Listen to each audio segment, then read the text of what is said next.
Healing is a better word than curing. Curing means bringing back to original state, which is impossible in this universe. Healing is making him whole. You can heal a dying patient also and make him feel happy. When once he is happy, he dies. And as Sanatana Dharma said, the soul does not die. A latest study in Illinois showed that dead patients' consciousness is still alive for as long as they are in the hospital. Beyond that, they have not studied.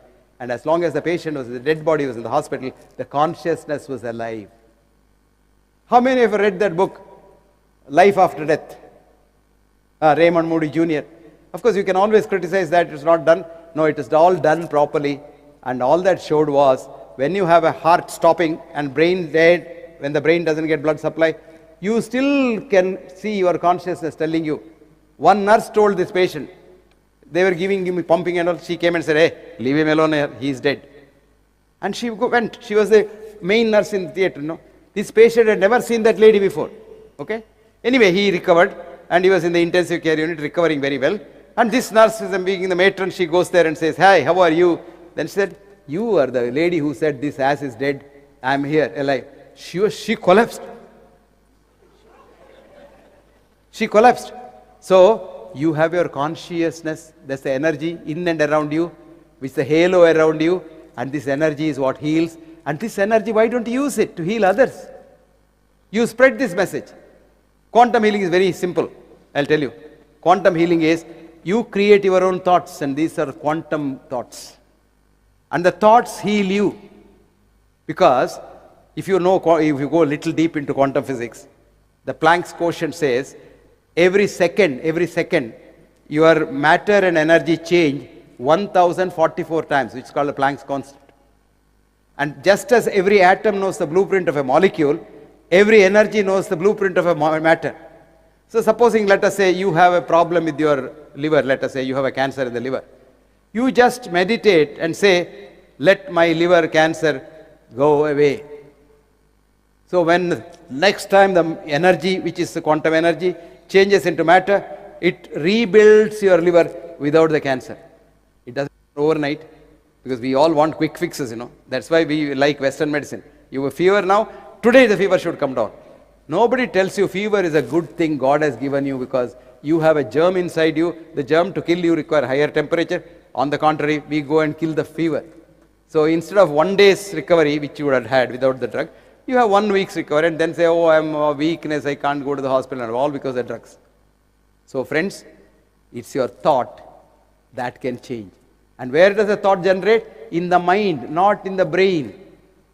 Remember that? The lady who showed that the opiate receptors outside the brain for the first time, she is dead, Candace Pert in the NIH. So the NIH director who got this, because she will get Nobel Prize certainly for this. So he published that in his name. So she went to the Nobel Committee with her ledger and said, this is my work, this rascal has published that.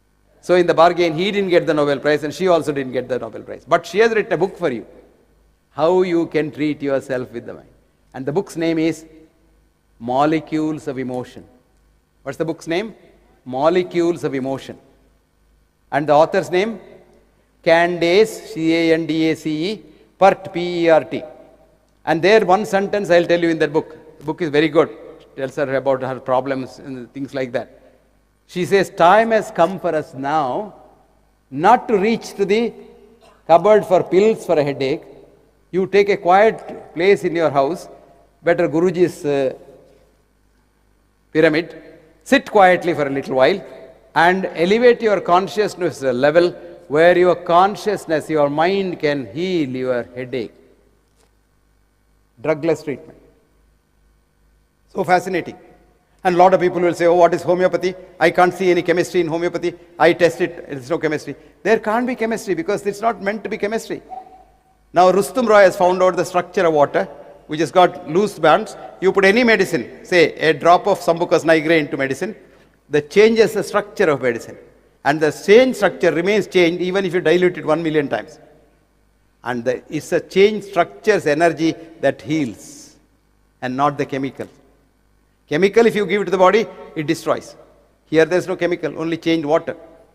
And water is alive. You know, we were taught in botany that water is sucked up the tree by capillary action. No, water is so alive, like a snake, it can go wherever it wants to go. Water is fascinating.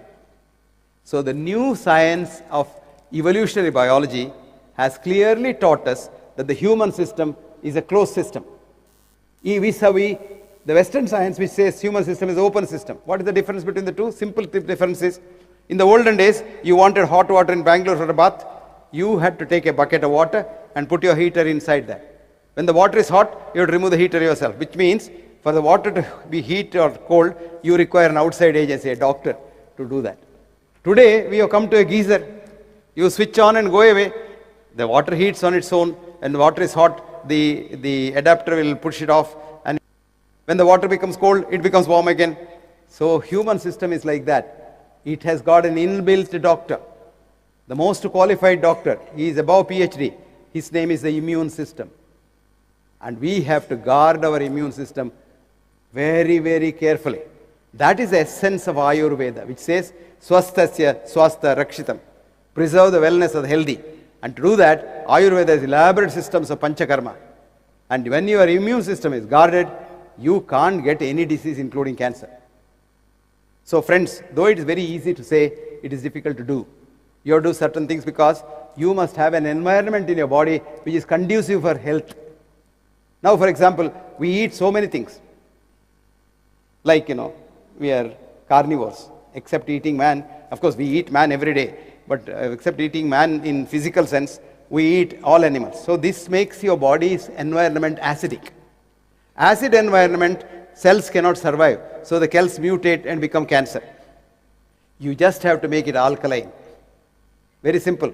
You can drink alkaline water. God has given you a fantastic alkaline water. That's called tender coconut water. Now today in America, every house has cartons of tender coconut water. Not Coca-Cola and Pepsi and all. Tender coconut water.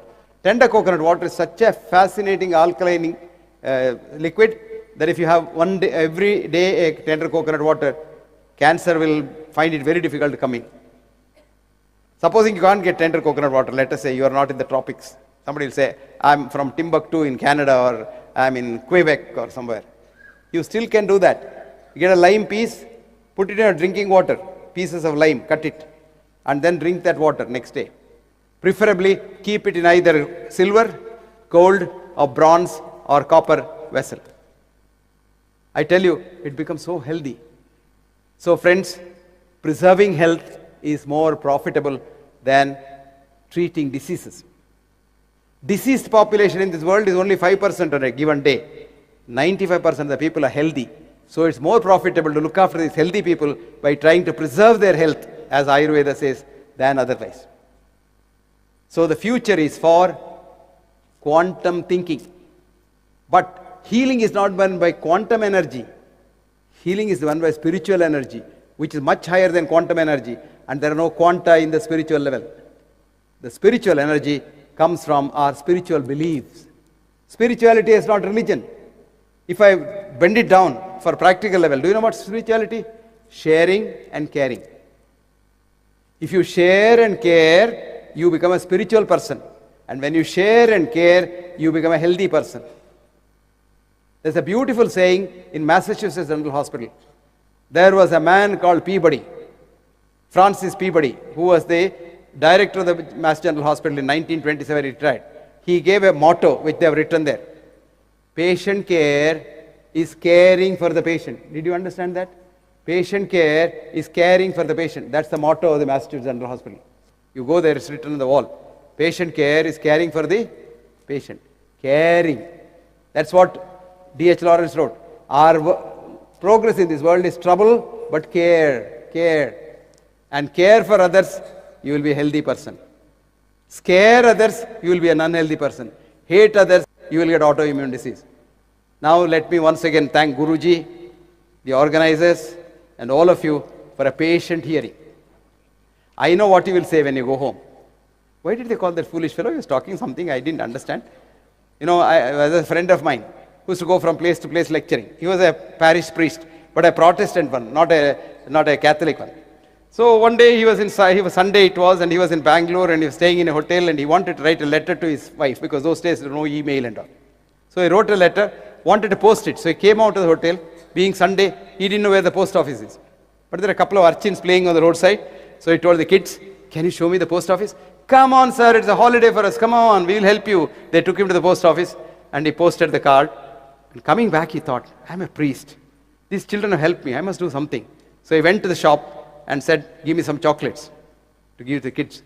And when he put his hand inside, the wallet was in the hotel. So he told the kids, sorry, I don't have money to buy you, but this evening I am giving a lecture in the pyramid of Guruji.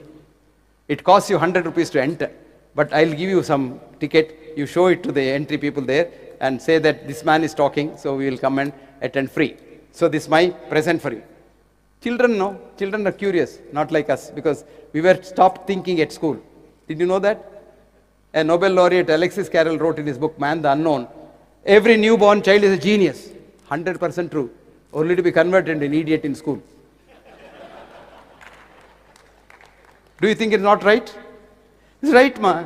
Because in school you are taught deterministic predictability model of Newton. What is that? 2 plus 2 is 4. Now if young lady there, what is that called? Uncertainty principle. 1925, this young man was a student in the Zurich Polytechnic class. And who was teaching him? Albert Einstein, Nobel laureate. And what was he teaching? E is equal to mc squared. This boy gets up in the class and says, you're talking through your hat, sir. This is not true. These are all deterministic Newtonian physics. It's not true. What happens to a student who tells a Nobel laureate teacher that he is foolish? He becomes an outstanding student.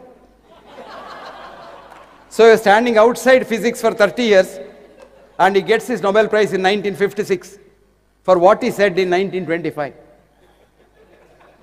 What did he say? Uncertainty principle. QP is not equivalent to PQ, which means 3 into 2 may be 6, but 2 into 3 need not be 6.